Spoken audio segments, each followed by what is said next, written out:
Projekti i aeroportit të Vlorës rrezikon të mos jetë gati për nisjen e fluturimeve pranverën e këtij viti, siç ishte parashikuar.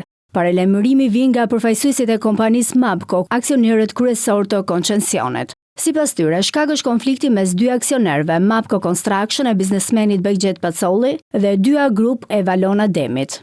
Në një konferencë për shtyp, përfaqësuesit e Mapco thanë se situata është alarmante. Sot do të mund të ishim duke inauguruar aeroportin e Vlorës, por në fakt ne nuk jemi. Dhe e dyta është që janë aktualisht duke u bërë punime në aeroportin e Vlorës, cilat nuk i kontrollon dot aksioneri 98% i këtij aeroporti, por nga tjetër nuk i kontrollon askush. Përfaqësuesi ligjor i shoqërisë vicerane Mapco sqaron situatën ligjore.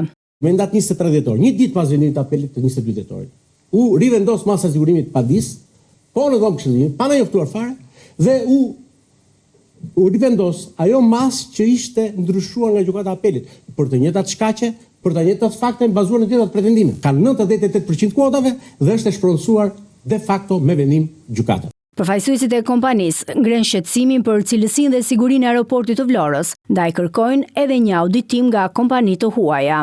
Ne kërkojmë patjetër që të mundet të kemi një audit ndërkombëtar teknik të pavarur, të cilën ne pranojmë ta paguajmë vetë si kompani, thjesht për të ditur që ky aeroport do të jetë i sigurt për qytetarin shqiptar dhe për këtë qytetar tjetër që do ta përdor. Ndërsa përfaqësuesi ligjor në Zvicër i shoqërisë paralajmëroi se kjo çështje mund të gjejë zgjidhje në arbitrazhin ndërkombëtar. I rimedi sono scritti nelle leggi. Zgjedhja shkruar në ligj dhe ajo është arbitrazhi ndërkombëtar, por ne ende besojmë te ndërhyrja e Ministrisë së Infrastrukturës dhe Energjisë dhe nga ana e qeverisë shqiptare në tërësi, sepse interesi publik në këtë vepër për zhvillimin e aeroportit të Vlorës është thelbësisht më i rëndësishëm përballë një aksioneri minimal me vetëm 2% që do të përvetsojë pronën e dikujt tjetër.